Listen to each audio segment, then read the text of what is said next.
on the agenda, which is apologies for absence. Nikki, have you got any apologies for absence, please? Thank you, Chair. Apologies have been received from councillors Hales, McGregor, Bullock and Clifton. Thank you. Yes. Councillor Deborah Watson as well. Thank you very much indeed. Yes. Thank you very much indeed. Right. I also note, I'm pleased to see, although I presume not for too long, that Councillor Ross Walker is with us. Good to see you, Councillor Ross Walker. Can I advise all members, therefore, that item 11 on the agenda will be withdrawn? Okay. Item 11, council dispensation, is now withdrawn. It's no longer relevant. Thank you. I also add, Chair, with your permission, the fact that Duncan's not here because his wife died late on Sunday evening. And I've already sent, and Clive's already sent, condolences on your behalf. So I just thought, because Duncan never misses, he's been a good supporter, and is apologising even yesterday profusely for not being here to support. Yes, Councillor Bailey. Could I please propose that as a council, we send some flowers and a card to Duncan from Bolsover District Council? Is that all right? I'm quite sure it will be all right. Officers will have heard that and will, if necessary, action accordingly. Thank you. Thank you very much, Councillor Bailey. Thank you. Right, if we may continue then, please. We'll move on to item 2, which is declarations of interest. Members should declare the existence and nature of any disclosable pecuniary interest and non-statutory interest as defined by the members' code of conduct in respect of any business on the agenda, any urgent additional items to be considered, any matters arising out of those items, and, if appropriate, withdraw from the meeting at the relevant time. So do any members please have any items to which they wish to disclose an interest? Councillor Natalie Hoy. Thank you, Chair. I just thought I should just mention it. I'm not actually the external member for Derbyshire County Council because I would have a conflict of interest, but just for this meeting until it's been updated, it's just for Bolsover Community Woodlands. But like I've said, I have made the monitoring officer and everybody aware. I'm just Thank you very much indeed, Councillor Hoy, most helpful. Are there any other members with any other interest to declare? Yes, yes, Councillor Clough. Councillor Tricia Clough, Altupnell Ward. Just to say that on agenda item 7 and agenda item 8, which involve the Blackwell ransom strip, I am on the parish council there, but I have communicated with Sarah Sternberg, and she's quite okay with me taking part in the debate. Thank you for giving us that information. That's most helpful. Thank you very much indeed. Right, thank you. In that case, we'll now move on, if we may, please. And at this stage, Chair's announcements. I have no further announcements to make at this stage, but at the end, I will do a little advert for a forthcoming event, if I may.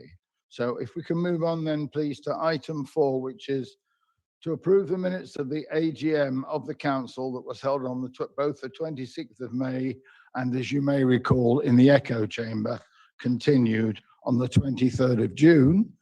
These minutes should be part of your papers or your papers today. I think they've been circulated today.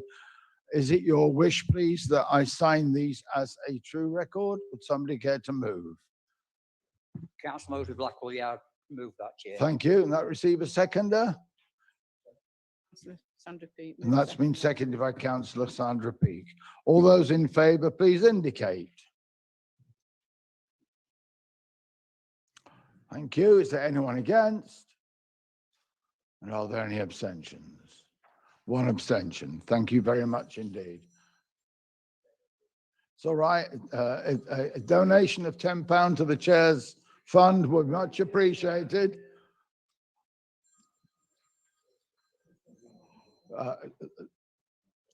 The red button to stop it's quite useful, Derek. Okay, we'll continue. Thank you. Right, we have under item 5, no questions from the public this morning. And under item 6, questions from members, we have no questions from members. So therefore, we move on to item 7, which is motions. And in accordance with the council procedures, Rule 10, we're going to consider motions unnoticed from members. And we have, as you will see, a total of 5 motions this morning. And you will see the details of those in your papers from page 5 onwards. So I'm going to start with inviting Councillor Steve Fritchley, Leader of the Council, to talk to us about motion 1, pets as prizes. Councillor Fritchley. Thank you, Chair. Everyone has got paper in front of them, so they know exactly what the motion is saying. But when I first got this, I've got in the back of my mind that legislation had already been passed regarding giving pets as prizes. So I asked Sarah Sternberg, our solicitor, to have a look at this. And she reported back that in terms of the law, it does exist, but in terms of law, it doesn't go far enough, especially in England. In England, it is illegal to give an animal as a prize to anyone under 16, unless accompanied by an adult. In other words, it is not illegal to give animals as prizes. But I looked at this again. This was before I put it on agenda. And I thought, well, no, there's a real point to this. You know, people might think that goldfish, well, it don't matter, but they suffer the same as everybody else or everything else, and it can't be right. And so I put it on agenda, and I've had another look at it, and I still think even more that we should approve this motion. And, you know,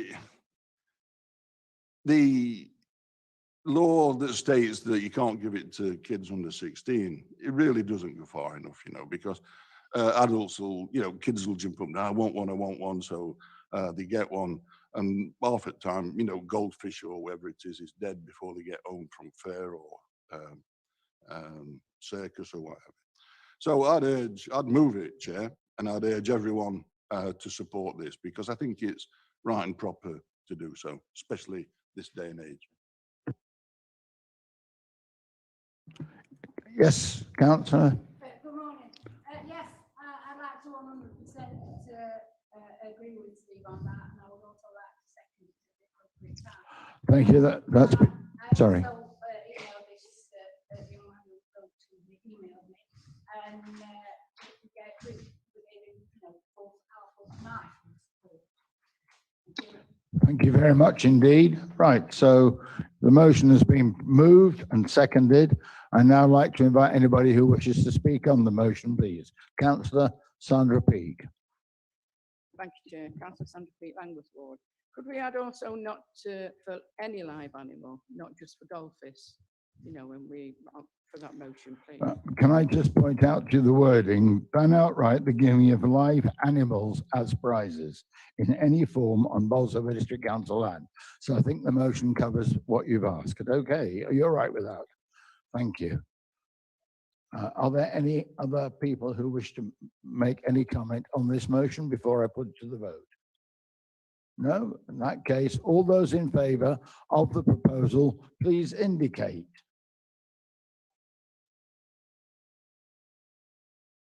Are there any against, please? Are there any abstentions? Just one abstention, thank you. All right, so that is carried. Thank you very much indeed, Councillor Fritchley. We move on then to motion number 2. This is a motion submitted by Councillor Clive Moseby. Councillor Clive Moseby, if you'd like to present your motion, please. Yeah, thanks, Chair. Yeah, obviously, I did present this motion, but it is actually Nick Clark's motion, so I'd like to pass over to him to speak upon it. Yes. I'm quite happy at the appropriate Thank you. time to the second. Councillor Nick Clark. Chair. Yeah, the motion is obviously about the Orgreave or calling for a public inquiry. The motion itself I'll come to, but just a little supporting statement beforehand. The catalyst for the miners' dispute of 84-85 was the unannounced closure of 5 pits in March 84, when no proper review had taken place. These strikes had the support of the National Union of Mine Workers, and they requested other areas to support the affected pits.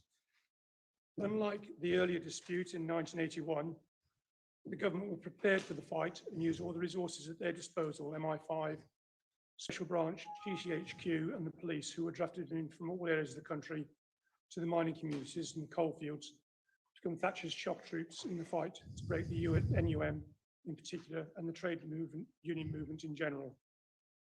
Thatcher had never forgiven the mine workers and the NUM for the strikes of 72 and 74, which had ultimately led to the downfall of Keith's government, and was determined to exact revenge.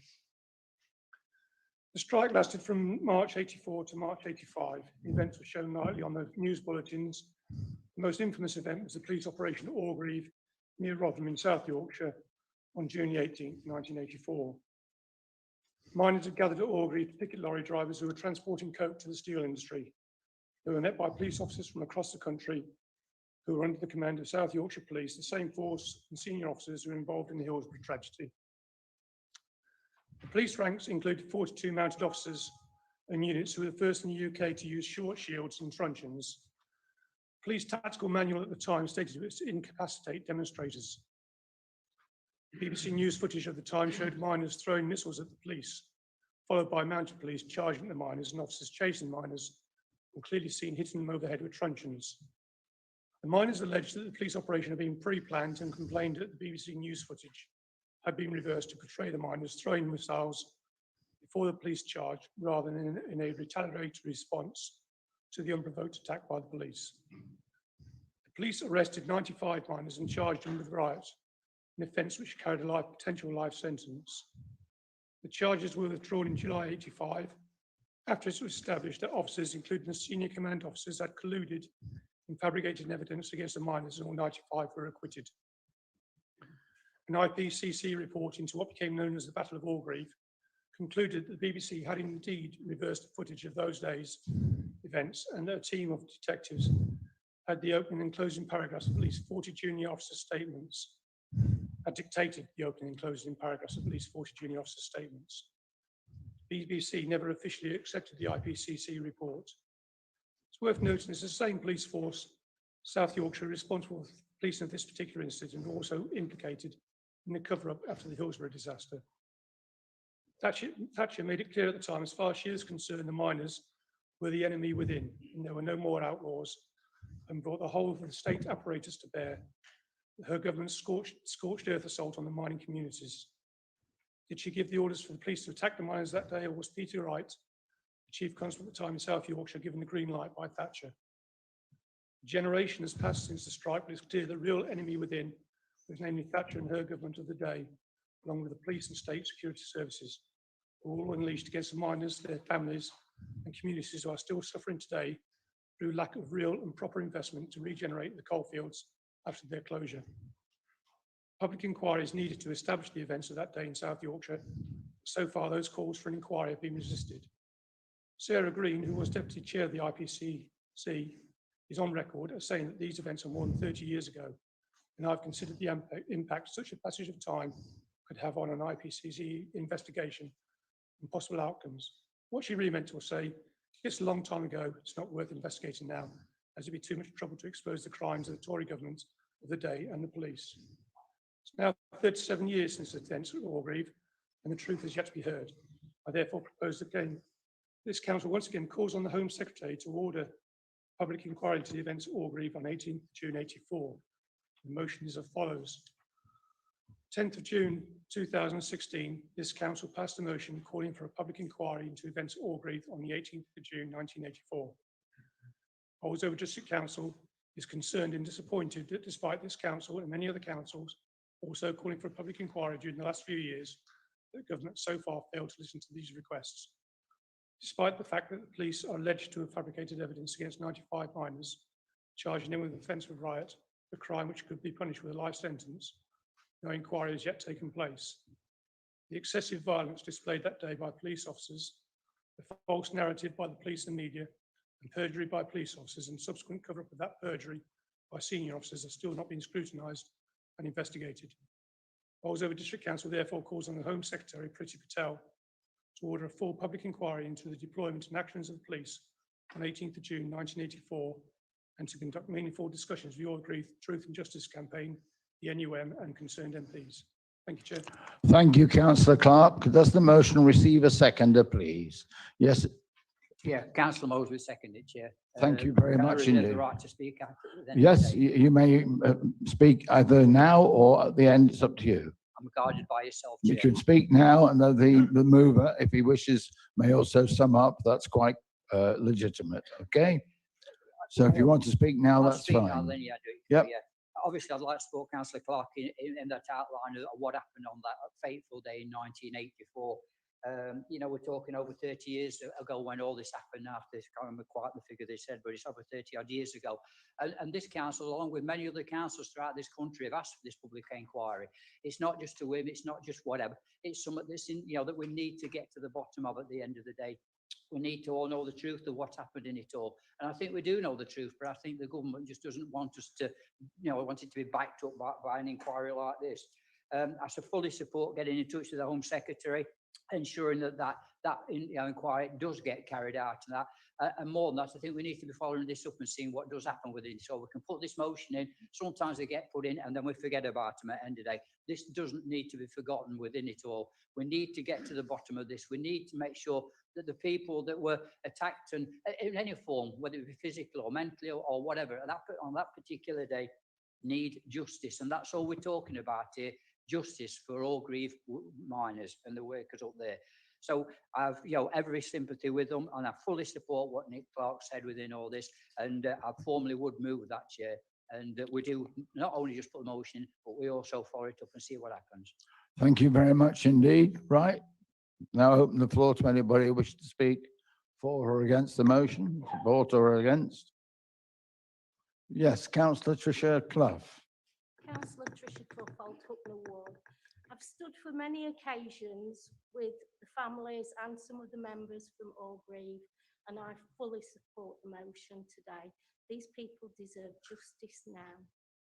Thank you very much indeed, councillor Clough. Anybody else?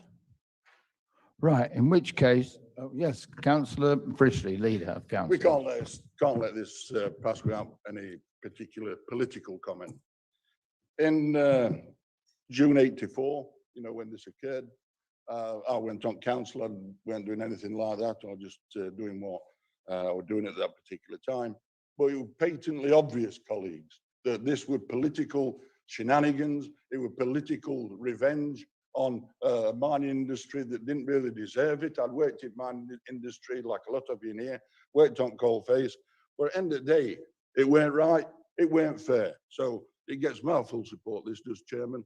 And I welcome and I appreciate it being brought forward again. Thank you, leader. Councillor Sandra Peake. Councillor Sandra Peake, Langford. Yeah, I fully support the motion. And same as Councillor Mosley said, we need to keep on top of this to make sure it's just not put at the bottom of the pile again. Thank you. Thank you very much indeed. Right, and it's Councillor Peter Roberts. Sorry, I'm late, everybody, by the way. I've been asked by a couple of my residents to just ask why we'd want to spend so much money. We know what happened. We know it was political. We know it was against the miners. My uncle actually celebrated his 80th birthday the other day, and he was in praise of Margaret Thatcher, a name he couldn't say without spitting not so long since, because he would never reached 80 if they hadn't had the miners' strike. And that was his take on it. But I do agree, but I do think it's a complete waste of money. I'm sorry. Chairman, democracy is not a waste of money, is it? Finding out what went off is not a waste of money. So as far as I'm concerned, you'll all vote for this. But I mean, at the end of the day, it prompted me to join Shirebrook Town Council in 1984 and then District Council in 1987. We've got to fight for what we believe in. We really have, you know. And just thinking to yourself, well, it's a waste of time, you know, it's 30 odd years ago. You know, it's there all the time. It's ever present, isn't it? You know, on next one and later on today, local government reform, that's raising its head again. You know, we've got to fight these things. Whether you, whatever political persuasion you are or should be or what have you, is immaterial. You've got to fight for democracy and rights of people to know exactly what happened. Councillor Peake. Thank you, Chair. Councillor Pete Langworth Ward. Yes, we've got to keep fighting. It's not a waste of money. It's not a waste of money for those miners and those families who was Exactly. affected. So it's absolutely disgraceful to say it's a waste of money. Thank you. Councillor Ross Walker. Thank you. We're looking at this as a past thing, what the Tory government has done. I think we ought to be looking at this Tory government we've got in power now. The things it's getting away with are absolutely disgusting. People are dying because of this government's lackluster attempt at running a country. I think that needs looking into. If we're looking into the past, let's look into the actions it's doing now. Thank you. Thank you, Councillor Walker. Can I just remind all members that when they do speak, they need to just remind all other members and members of the public present which ward they represent. It's quite important. Thank you. Councillor Liz Smith. Thank you very much, Chair. It's Councillor Liz Smith and it's Alt Hucknall Ward. I'm not normally a fan of costly public inquiries. You know me, I would much rather spend the money in the here and now on growth and on creating wealth in this area. However, in this instance, I happen to agree that we should call for an inquiry because what happened to the mining communities was wrong. And we are still living with the effects today, every single one of us. Thank you, Councillor Smith. Councillor Alan Bailey. I would like to fully support this motion. Councillor Bailey, I need to stop you. First of all, you need to stand, and secondly, you need to tell us Sorry. which ward you represent. Thank you. My apologies. It's Councillor Alan Bailey, Clown East Ward. I'm fully supportive of this. Like it's been also been said, if the Hillsborough people hadn't have fought for what happened to Hillsborough, that would have got brushed under the carpet. This doesn't want brushing under the carpet. We don't live in a police state, we live in a democracy. My father fought for a democracy in World War II, and if he were here today, he would say it. I know I'm ranting on, but I'm fully supportive of this motion, and thanks for bringing it forward to our attention. Thank you. Thank you, Councillor Bailey. Can I now move, please, to a vote? I can, right. All those in favour of the motion, please so indicate.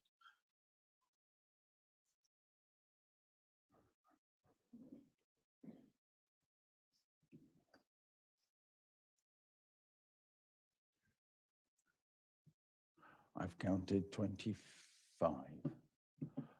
Is there anyone against?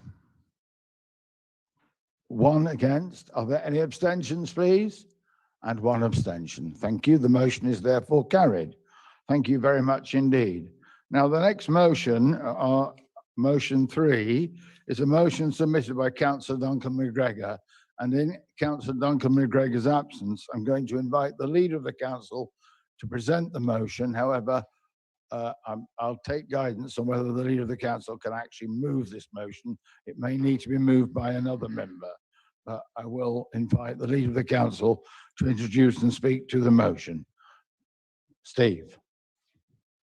Yeah, thank you, Chairman. I've explained why Duncan can't be here today. And, it would seem a shame not submitting this motion because I think it's important. And, it's self-explanatory. When you look at and consider what's happening here and now, as Peter's reminded us and Ross has commented on, and everybody else has commented on, including Liz, it's important that we reward and respect what individuals do in today's society. These people here, they've been classed during this pandemic as superheroes and all sorts of things. And depending who you listen to, it depends which firm they work for and which service they provide. But at the end of the day, I think everybody over this past 18 months has played a tremendous part.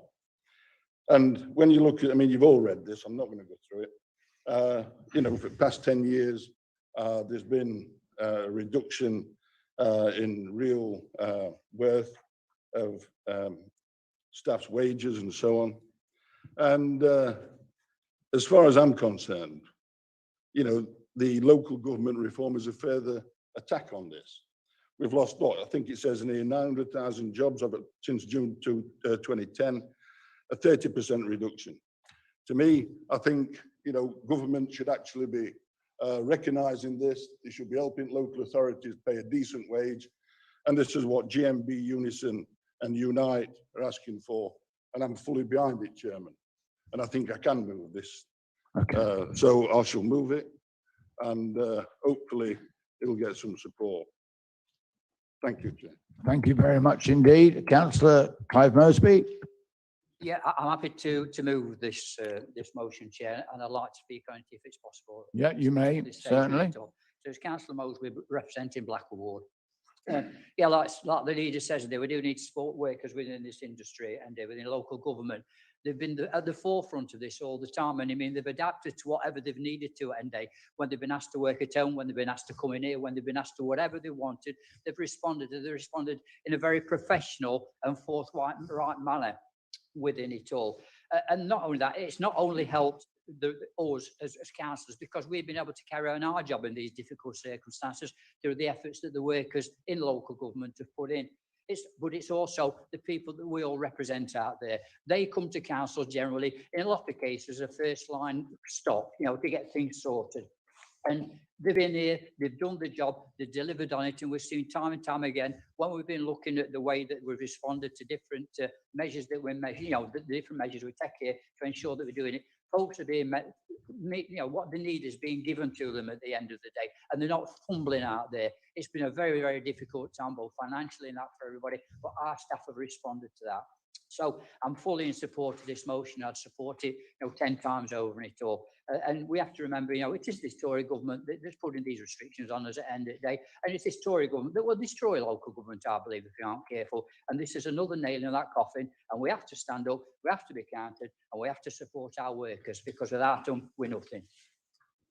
Thank you very much indeed, Councillor Mosby. Anybody else wishing to speak? Yes? Councillor Andy Josby from Southampton East. I would fully support this, completely support this. My wife is a school teacher and she's gone through exactly the same thing with strikes, and the worth of these workers has gone down tremendously over the last 10, 11 years. And same as I would fully support this. If we don't get the workers back up to what they are worth, there's no retention. The schools have got a terrible retention of teachers at the moment, and it's the building blocks of society. And so I'll fully support this, and hopefully I'd like to spread it out to school teachers as well. Thank you very much indeed. Yes, Councillor Anne Clark. Councillor Anne Clark, also for East Ward. Just as to say that I fully support this motion as well, and also to add that we are actually doing this at Bolsover Town Council, that we've looked at the pay structure and we are improving it, because many of the workers there are only just above minimum wage. And we felt it was time that we looked into it. Thank you very much indeed, Councillor Clark.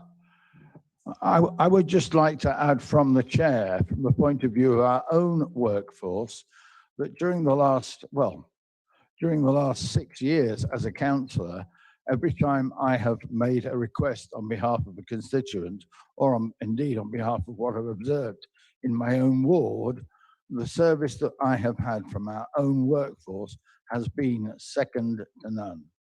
Once an issue is identified, workforce availability notwithstanding, and sometimes there are inevitably delays, purely and simply because of workload, the goods are produced. And I think that's probably true for every single member who sat here who has raised issues with our own workforce. They do a fantastic job, and in particular, over the last 18 months during the course of the pandemic, they have managed brilliantly to deliver the best possible service that we can expect. So I too am very happy to support this motion. Are there any other people wishing to speak? Councillor Sandra Peake. Councillor Sandra Peake, Langworth Ward. Yeah, I'd like to support the motion for all our workers, you know, retail workers, everyone, because I think everyone have been fantastic through this pandemic. Thank you, Chair. Nobody else indicating? In that case, can we please put the motion to a vote? All those in favour, please indicate.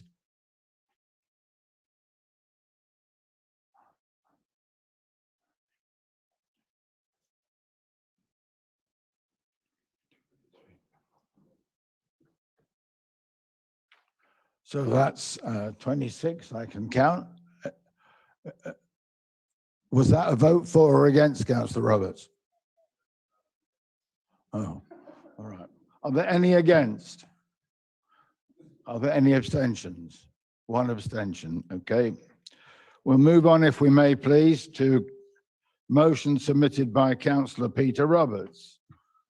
Councillor Peter Roberts. Councillor Peter Roberts, Whitwell Ward. Unfortunately, I've not brought my glasses, so this is going to be difficult. But it's in order to reduce air pollution caused by road traffic and promote flexible working, members should be encouraged to have fewer personal meetings. This not only would help the environment, but also potentially reduce expenditure on travel expenses with members' allowance scheme. I move that members agree to note that they may voluntarily waiver their right to travel expenses for attendance at personal meetings, and council pledge to provide more virtual options for members attending at informal meetings without the need for travel to the Orc. Just to supplement that, in the Worksop Guardian this week, they said that they would, by working flexibly, they'd save, that this is Bassetlaw District Council, they'd save over 1,000 tonnes of carbon dioxide just by working flexibly and not by travelling here, there and everywhere. It's in agreement with all the council staff and they're quite happy with that. So if I could have a seconder, can we move the motion? Right, does the motion receive a seconder? Councillor Walker? Yes, been seconded by Councillor Ross Walker. Clown?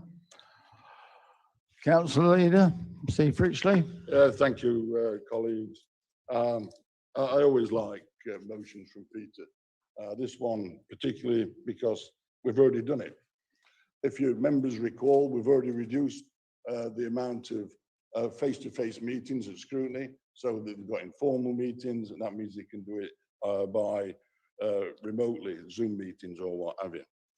And, you know, to me, that says a lot. We've reduced the numbers on planning and licensing in order to accommodate various things. So informal meetings that contain reports that don't need a decision, they can be discussed over the internet. So, you know, that meets what other authorities are doing. As regards members claiming expenses, it's a right for every individual to claim a mileage expenditure, to claim mileage allowance from wherever they come within the district. And that's right and proper. Some people not claim, some people do claim. And, you know, I don't like this sort of concept that to try and make people feel guilty for claiming. It's 20 odd miles from one end of Bolsover to other. And, you know, not everybody can afford to stand the expense of petrol or even the expense of charging up an electric car. So I'm, you know, a bit confused here, Chairman. It shouldn't be here for a start because we've done it all. But I'm sure members will make their own mind up with what they do. Thank you. Are there any other members wishing to speak? Councillor Mary Dooley. Councillor Mary Dooley, Pinkston Ward. This old chestnut again. We've got it again. Right. I claim expenses, and this is my choice. What I do with the expenses, nobody knows, only me. What I promote in our village, nobody knows, only me. Right. On the virtual meetings, we've had loads of virtual meetings, and quite a few have gone face up. So we need to get back to normal, and it's nice to see everybody here this morning. So I don't support this motion, not at all. But if Peter Roberts wants to come and have a word with me about what I do with my expenses when I get them. Quite a few people know what I do, but it's not national. So if you want a word, Peter, come and have a word. But I don't support it. It is an old chestnut. Let's put it to bed. Thank you, councillor. Yeah, councillor Ross Walker. Sorry, it might be me. I don't understand what you've just said, but you're not mentioned in motion. But what was? Can we not get in a cross-meeting discussion? Sorry, Chair. I think what the speaker said quite clearly is that there's no intention of supporting the motion. Okay? Right, thank you. Did you wish to speak yourself? Please, yeah, if you bear with me. I think we're missing the first sentence of Pete's motion. It says, in order to lead the way in air quality. I think this council's been asked before by myself and James Watson, bless his soul, about air quality, monitoring it around schools. This was also rejected by the council. I think this council needs to step up and start looking at air quality. We all smell it in the streets, we're all breathing it in, and we need to be taking a bit more notice. I fully support Pete's motion. Thank you, councillor Walker. Are there any other speakers, please? Councillor, you can sum up in a minute, councillor Roberts. You have the right to sum up only. Yes, councillor Kirkham. Councillor Tom Kirkham, Hucknall Ward. I agree with the leader, and I agree with Pete that this motion seems to already be in action within the council. So I don't see what the problem is in supporting it. We're not asking people to not claim expenses in this motion. People are still free to do so. But we are looking to try and increase more remote working, which the leader has just explained is what the council is trying to do. Thank you. Anybody else? Right. Well, Peter Roberts, did you wish, councillor Roberts, do you wish to sum up?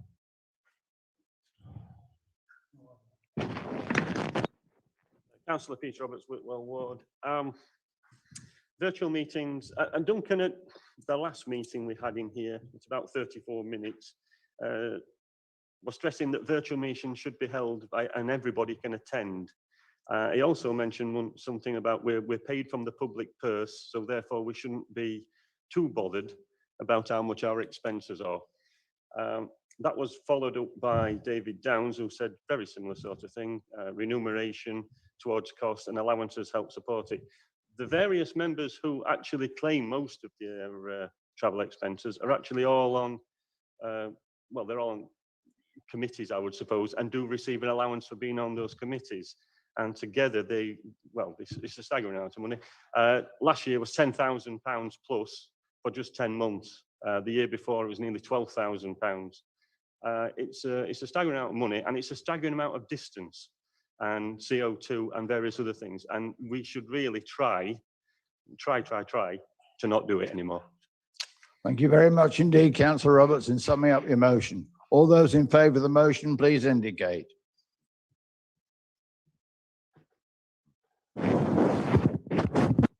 Sorry. Although that's 4-4. All those against?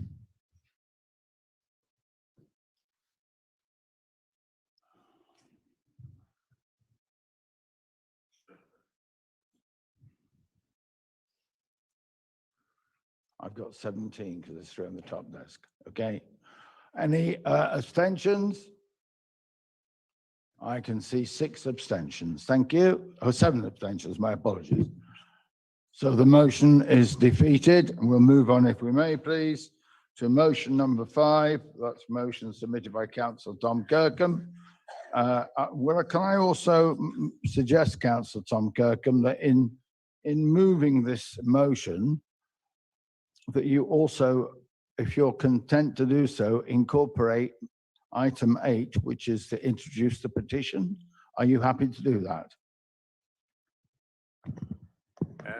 When you say introduce the petition, you mean put the debates both together? I'm quite happy if you would do that. I have discussed it with the monitoring officer, and that would be her guidance. Yeah. Are you happy with that? Okay, over to you then, Councillor Tom Kirkham. Thanks very much, Chair. Councillor Tom Kirkham, Hucknall Ward. The motion is about the sale of some land in Glatwell, commonly referred to as the Ransom Strip at the top of Park Avenue. To make it clear, this piece of land will give access to a development linked to some planning permission. But this motion is not to stop the houses. It won't stop the houses. It's about protecting this land at the top of Park Avenue. The Park Avenue as a housing estate was built just after the Second World War. It was designed as to be decent houses for people returning from war. At the same time, in the same Labour government that created the NHS and the welfare state. And the concept of the houses was, you get a bit of open green space at the top where people could exercise. And generations of people within the village have used that strip, and they still do. It's also home to significantly old trees, bits of nature as well. And it's never stood as a buffer between the proposed area of development and an existing area. Its area of land has stood for decades. But if you think about the Second World War and the trials and tribulations of that, and now we're facing the coronavirus, it's ironic that Blackwell Rural District Council, which is now incarnated as Bolsover District Council, is looking to break that, to sell this land, to cause disruption down Park Avenue and threaten areas such as the carnival, which happens in the village each year. The COVID element is significant because it led to a delegation of the decision. So we've not had a chance to really debate it properly, apart from in the scrutiny committee within Growth, when we voted 9-1 for the officer to reconsider the decision to sell. Unfortunately, that didn't happen, and it's rolled on. The land is recognised as an asset of community value by this council. It's the only one in the district. It's integral to the Glatwell Carnival, as I just mentioned. The Glatwell Carnival draws in people from all across Derbyshire. It's been going probably as long as the Park Avenue houses have stood. Getting rid of this piece of land will stop that carnival. It's integral for the parking and for the use of the exhibition and all the floats that go up there. There's no need to be getting rid of it. What we're trying to do in this motion is recognise that this land has got value, not just in terms of pounds, but within respect to the community. The parish council have put in an offer to buy this land, and the developers put in an offer to buy this land. The term ransom, you can feel okay holding a property developer to ransom. You can't really hold a parish council to ransom, especially a parish council which has been suffering during the pandemic.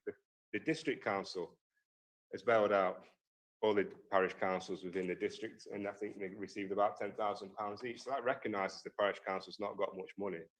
The only way the parish council can leverage money is by taxing residents of the village. So were we proposing to tax residents of Blackwell to pay for land that they've been using for generations? I don't think that's very fair. And I don't think it, therefore, can be held as a proper sale of a ransom strip. You can't hold a parish council to ransom. You can't do that to residents either. So, in summary, the land is integral to the community of Glatwell. The carnival depends on it. The residents depend on it for their recreation. There's expressions of interest from the parish council to buy it and the developer. But central to it as well is that the developer can use another route. When the developer drew up the plans for the original housing development back in 2015, the route didn't go down Park Avenue, it went down the other way. If we support this motion to put covenants on the land to stop it being used other than for a public open green space, it encourages the developer to use the other access route. It protects the carnival and it protects the community. So I urge, members of this council to listen to what the residents have said in the petitions. The most recent petition has got over 1,000 local signatures on it.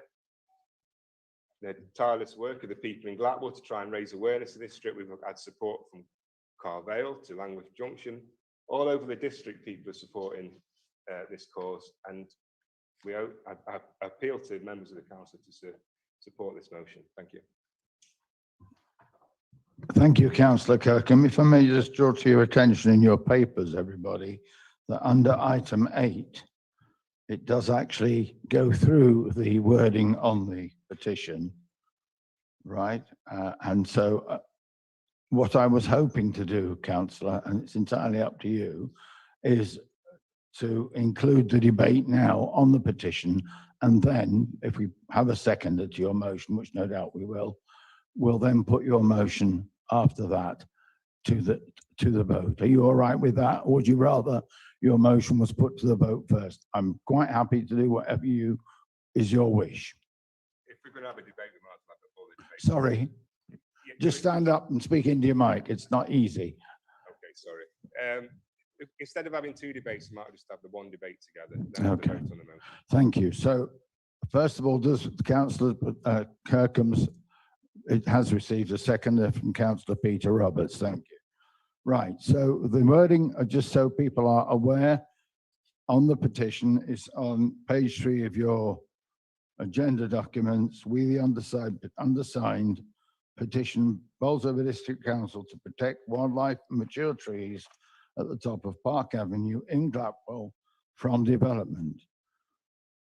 We ask the council to stop its sale until covenants can be added to the land to keep it as green, open public space, respecting its status as Bolsover District community asset. The land is one of the few areas of Glapwell that links the village back to its heritage and the old Glapwell Hall. The trees on the land are some of the oldest in the district, and they are home to protected species such as bats. The land is much loved by local residents as a space for peace and relaxation. We believe that the sale should be made open to the widest possible scrutiny. And as you can see from your notes, that has been signed by 1,045 signatories. Okay.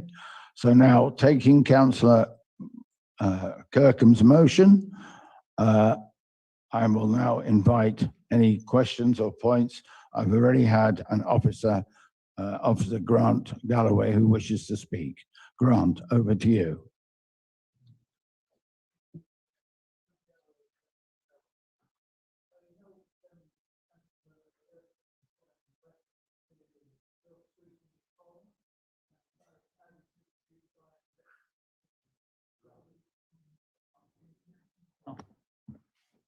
Can I have it's on there. So I note Councillor Kirkham's reference to the scrutiny call-in, but that has now been superseded to an executive decision.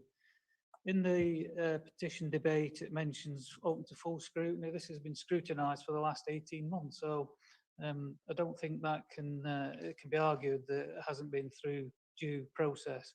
So the community asset process was followed, and the outcome was implemented. The sale of the land has gone through the process, due process, including through scrutiny and executive. Executive on the 21st of June considered the Parish Council's request to place a covenant on the land, and it chose not to do so. At the same meeting, it appeared that the sale of the land, it approved the sale of the land, and officers have duly implemented that in a timely fashion, giving due consideration to the scrutiny call-in timelines. So any debate following this needs to take that into consideration. Thank you, Chair. Thank you, Officer Grant Galloway. Can I also just bring to all members' attention, you have a briefing paper on your table today, which is briefing members for members of council dated the 21st of July.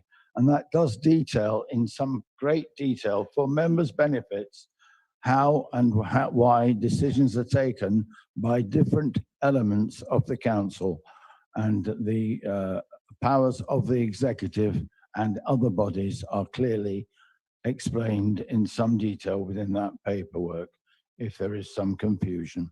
Okay, so I'm still inviting speakers on the motion and the petition. Are there any other further speakers? Councillor Roberts first. Councillor Roberts, Whitwell Ward. I'm not in any way upset or concerned or against what the committees and various other people have said. That's procedures, that's what they've followed, that's what we've done, that's quite acceptable. What we're questioning is the land itself. Why can't we retain that land itself? It's easier for the builder to go across it, yes, but he could also go around it. So why can't he go around it? If he wants to land, if he wants to build, they should go around it and save the community. They're what is it, integral? What did you call it? Well, save it for the community. Let's put it that way around. It's an asset that they should keep, and it's not fair that we should be just asked for a few grubby pound notes when the builder can do something different. It's not against anything. Thank you. Councillor Tricia Clough. Councillor Tricia Clough, Old Hucknall Ward. Yes, I'm quite aware that the call-in has been superseded over the sale of this land. But I want people to consider that other things have changed over this year. COVID restrictions have been lifted, but we know that another is probably going to be here very soon. This piece of land was such a valuable place for residents to go during lockdown. The young, the elderly, and some families who have been specifically placed there to overcome past trauma. And some like me, who found a place of tranquility during extremely difficult circumstances.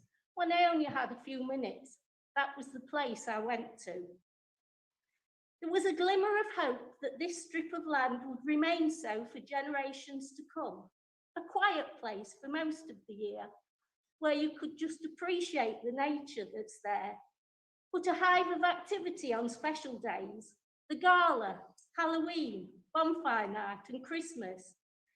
And who in the main organised these activities? The residents of Park Avenue.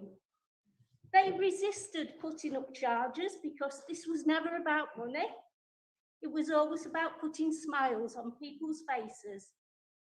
People came not only from Blackwell, they came from across the district, the county, the country, even from abroad. At £1 per adult, they had fun-filled days with celebrities such as Chico or a heartthrob from Emmerdale. Everyone was cared for and catered for, especially the animals. I remember Jackie Hole tugging a bin up and down Park Avenue all day, ensuring that all the dogs had water. Local businesses, charities and crafters had stalls, and people could certainly buy local when they came there, and that's what we wanted to continue. I would like to think that since the call-in, the ward members and the parish council would have been invited by the executive to discuss this asset of community value. Sadly, this has not been the case, and it appears that the people who live in the village and their representatives, apart from one representative, have once again been dismissed. Well, I do hope full council will support Councillor Tom Kirkham's motion, and I would request that, if I am allowed to, that this is a recorded vote. I'll take guidance on that presently. Okay. Thank you. Councillor Nick Clark. Thank you, Chair. Councillor Nick Clark, Bolsover East Ward. The trees and the wildlife habitats in the Ransom Strip of Park Avenue are going to be destroyed if the Ransom Strip is used as an access route for this housing development. I'm also concerned about the carbon emissions from the construction traffic, which will worsen the climate emergency we're all experiencing. Trees are a vital part of the ecosystem of Blackwell. As well as sequestrating carbon emissions from the atmosphere, they provide a habitat for various species of wildlife, bats, small mammals, butterflies, and birds, etc. And there have been recordings of Myotis naturalis bats, which are extremely rare during surveys conducted by the local residents. The potential destruction of this community asset, which is the only one in the district of Bolsover, purely to provide an access route, literally is a crime of ecocide, which is literally killing the environment. As part of the council's carbon reduction plan, it's only right the council should commit to protect the trees in the Ransom Strip that absorb carbon and our habitats for the local wildlife. In fact, Bolsover District Council secured funding from the Woodland Trust for a tree planting programme with an initial phase of 27,500 trees this autumn, with further planting programmes over the next 15 years. Yet we're seemingly prepared to sacrifice these mature trees to facilitate access to this housing development when there is an alternative route. Apart from the potential destruction of wildlife habitat, the trees also provide a sense of well-being to the residents of Park Avenue in particular and Blackwell in general. During a recent executive meeting on the 21st of June, it was correctly stated by one of the members that the Ramsden Strip is a suboptimal habitat for bats and does not provide roosting opportunities for Natter's bats. Surveys have been conducted by the residents which confirm the presence of Myotis natterers in the areas and the trees in the Ramsden Strip. There's much more, but I will take up too much time. Basically, there is a report that's been conducted independently recently stating that the surveys undertaken by the developer are out of date and were out of season, and they need to be done again and be conducted properly with by the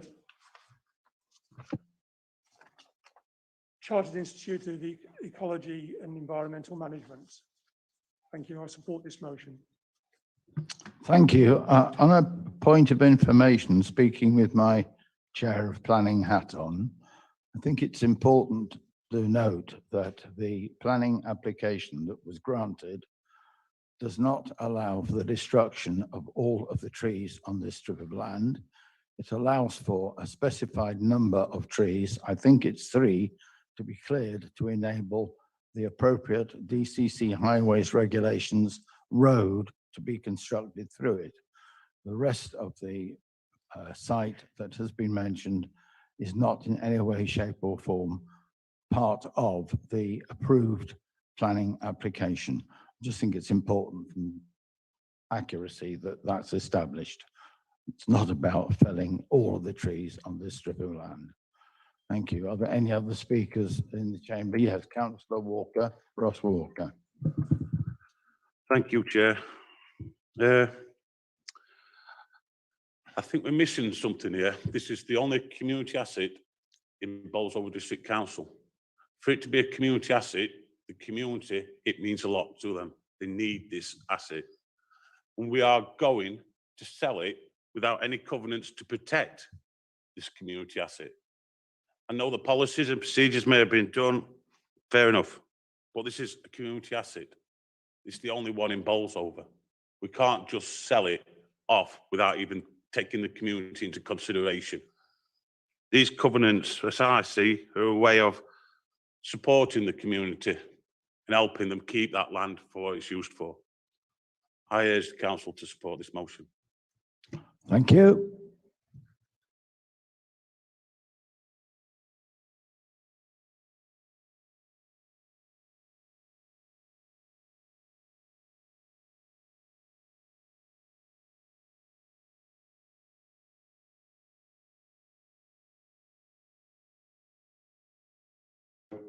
The executive knew it was likely to come up, but they still pressed ahead with the decision to sell. I think that is quite troublesome for the council in terms of your views being respected as elected members. I hope you take that in motivation to vote to support this motion. The bit about just taking a bit out of the land in order to allow the traffic through is like taking the cork out of a bottle of wine and then pouring it on the floor. It doesn't take that much of the land in order to create the impacts, in order to, stop the carnival, destroy the asset, so on.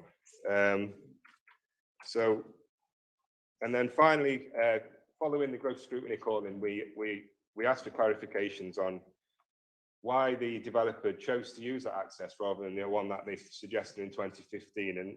And the officer, Mr. Galloway, kindly contacted the developer for that clarification. And he got back to us and he said, Park Avenue was the route we was encouraged to adopt by the council. We've still not got any clarification on where that encouragement came from, which again is troubling with respect to the sale of land. So I urge fellow councillors to support this motion and vote for it. Thank you very much. Thank you. Thank you very much indeed. Right, we'll put it to the vote. All those in favour of the motion, please. Oh, yes, well, I'll take guidance. Sarah, please. Chair, you will need 3 members for a recorded vote. We have 4 members. Do I need to identify them by name? No. No, Chair, we've got. Thank you. Right. So it will be a recorded vote. Okay. So in a recorded vote, Nicola, who is the governance manager, will in a second, or Sarah, one of them, will currently be reading out members' names. You'll be asked to either vote for, against, or abstain. So if you would speak into your microphone, you don't need to say who you are, but your name will be called out. Just say for, against, or abstain. Thank you. Over to you, Sarah. Thank you, Chair. Councillor Adams. For. Councillor Bailey. For. Councillor Bowler. Councillor Bryson. Councillor Cannon. For. Councillor Anne Clark. For. Councillor Nick Clark. For. Councillor T. Clough. Councillor Cooper. Councillor Dixon. Councillor David For. Dixon, my apologies. For. Councillor Maxine Dixon. For. Councillor Dooley. Against. Councillor Downs. Councillor Fox. Councillor Fritchley. Against. Councillor Heffer. Against. Councillor Hoy. For. Councillor Joesbury. Against. Councillor Kane. Councillor Kirkham. For. Councillor Mosby. Councillor Munro. Against. Councillor E. Parkin. Councillor G. Parkin. For. Councillor Peake. Against. Councillor Roberts. Councillor Smith. Against. Councillor Turner. Councillor Walker. For. Councillor Wilson.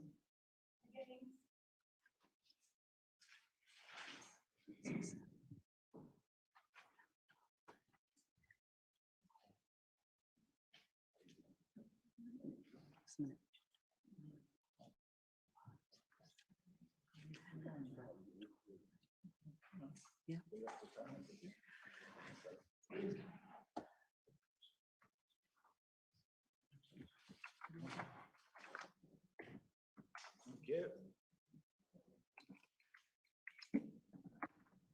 Right, the outcome of the vote is 15 for, 13 against, and 2 abstentions.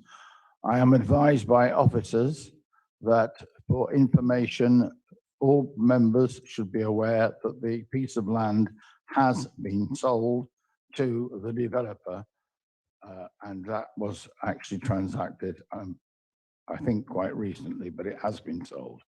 We'll move on, if we may, please, with the agenda item 9. Thank you very much indeed.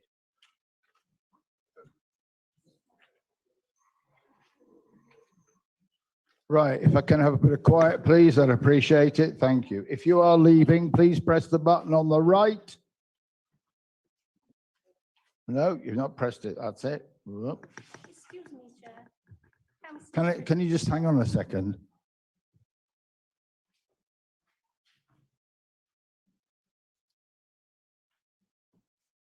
Yes, Councillor Clough. Councillor Tricia Clough, Old Tottenham Ward. Could you just clarify something for me, please, Chair? The motion submitted that it called on the council to place covenants. Will the council therefore be placing covenants? I will leave that in the hands of the leader or just Grant. I'm going to ask Grant Galloway to respond. Grant Galloway, Director of Development.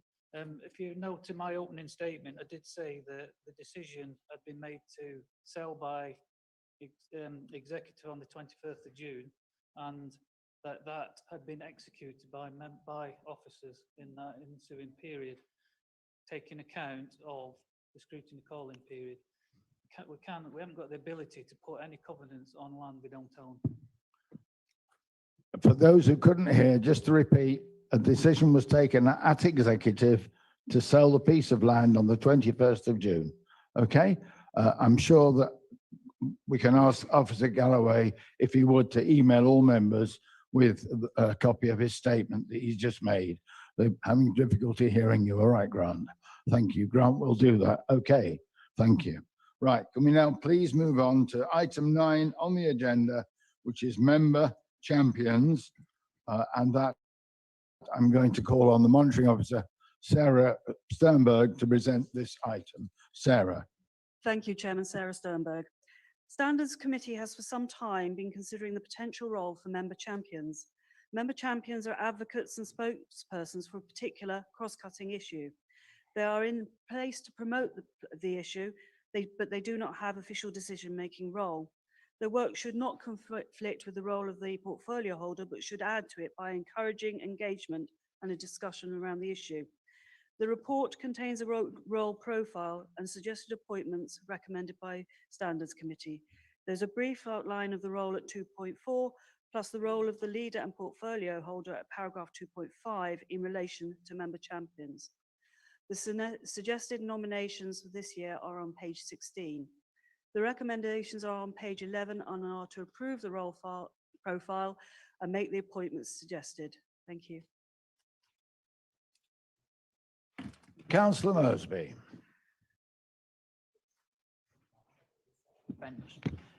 Councillor Mosby, Blackpool Ward. Yeah, quite, as Sarah says, this members' champion's been going on for a long while now in Standards. It's 2 years getting on that way, isn't it? We've been looking through backwards and forwards. And I'm pleased to say, you know, that we did approve this at Standards with it all, and we've got it in now to council. And as Sarah quite rightly says, the champions for anti-poverty, armed forces and member development are listed on page 16. So in light of that, Chair, I'd like to move the recommendations 1 and 2 on pages 11 that we adopt this. Thank you very much indeed. Does that receive a seconder? David Downs, Shirebrook South, would second that. Thank you very much indeed, Councillor Downs. Much appreciated. Does anybody wish to speak for or against? I'm actually now wondering if I should have declared an interest on this item, but I don't think I should. Yes, Councillor Josbury. Councillor Josbury, Southampton East. How were these nominations decided? I'd like to know, because I put myself forward for Armed Forces Champion quite a while ago. If I can respond to that, I'm imagining that if you were to make a recommendation direct to Standards Committee, they'll be more than happy to consider your interest.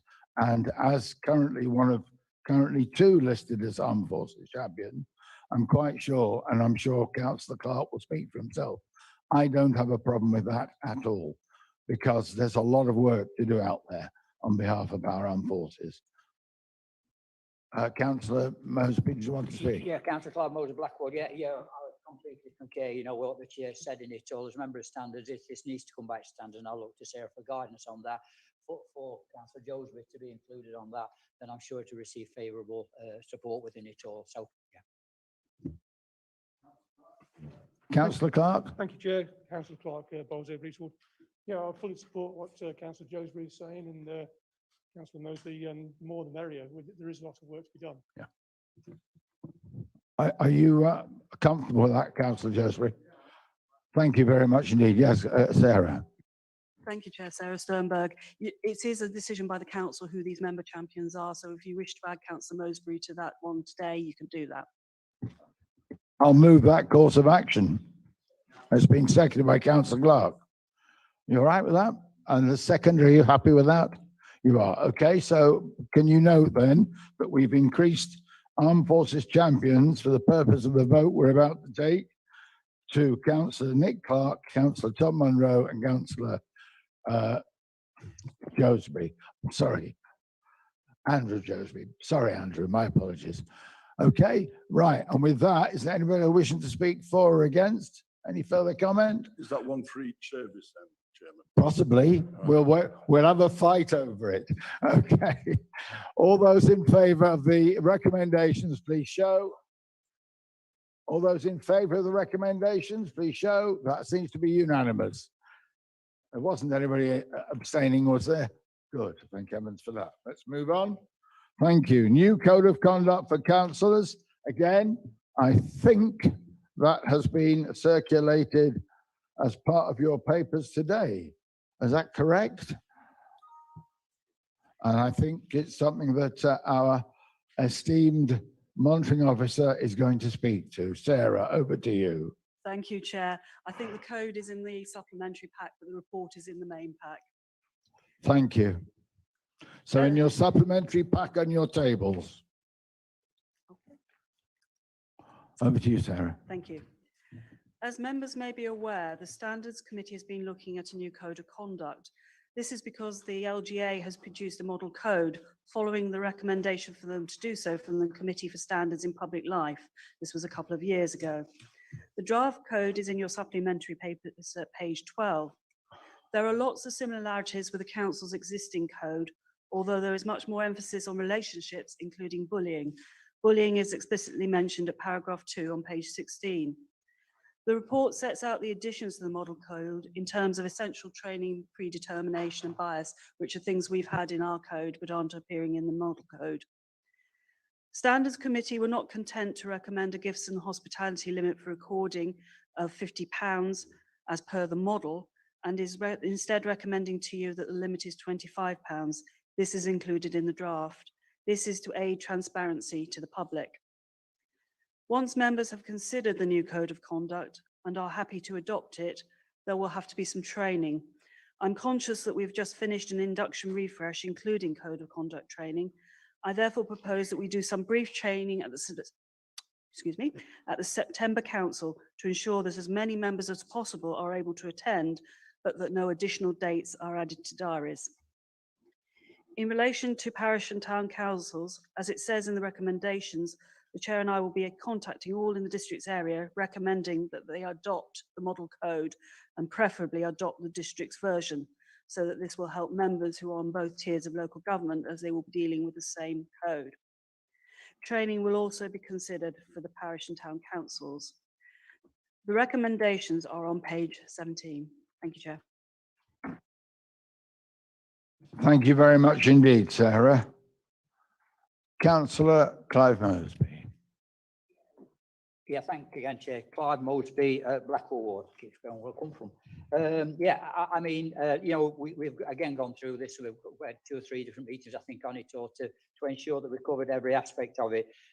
From my point of view as a member, I feel we need to set that role out in the domain outside, in public life, to set an example to people in it all. So I think it's extremely important that the points that Sarah's raised within the recommendations, which we as a committee wanted as well, you know, very, very strongly in it all, that members are trained on this and understand what the code of conduct means at the end of the day, and the position that it can place a member in if they sort of fall foul of it within that setup. It was also thought that, you know, again, parish councils need to have that instruction, if you like, on it all. So we've got some unified code across the district, and we generally, whether we sit on a parish or a district council, we've got a fair idea, you know, what we should be doing and what we should not be doing, which is more important within it all. So as regards the recommendations, which are on page 17 of the report within the first pack of papers, 1, 2 and 3, happy to move them, but stress hard again, members, please read it in your supplementary state to know what the code of conduct's about. Don't fall foul, because we don't want you being put in front of Sarah. Thank you, Chair. Thank you. Does that receive a seconder? David Down, Sharbrook South, seconds that. Fully supports what Clive Mowbray's just said. Thank you. And can I, as a local parish council chairman at Whitwell Ward, also offer my support to what's being proposed and say that I will definitely, as chairman of Whitwell Parish Council, be urging my parish councillors to adopt the code. Are there any? Yes, Councillor David Dixon. Yeah, Councillor David Dixon, Barbara Ward. Yeah, I agree with this, and I think it's a great thing that we're going to take it down to the parish councils, and I'll certainly recommend it to our parish council in Clown and in Barbara. Thank you very much, Councillor Dixon. Anybody else wish to comment? Just one comment, Chair, that you know, completely support this. But as regards standard and scrutiny, I think we need to look at page 13 under definitions, and I'm sure it's just escaped the proofreading of the cut and paste process, where you've got North East Derbyshire District Council on the second line in the second under definitions in first paragraph. I'm sure that'll be put right, Chair. Not to put too light a point, I'd probably like to think we're pretty unique and good here at Bolsover, and it probably is only North East that needed to end at day, Chair. I'm somewhat impressed that the leader's been through it with such a fine tooth comb.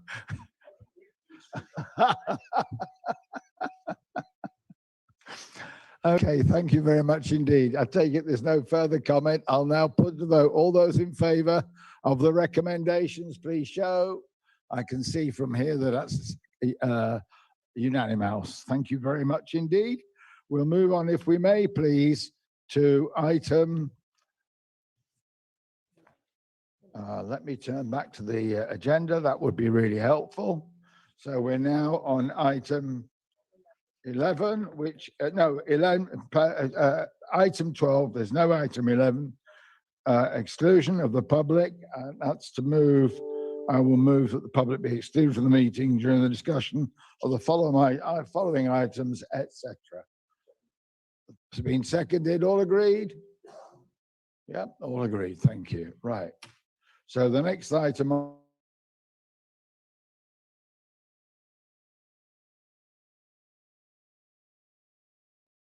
we're not, are we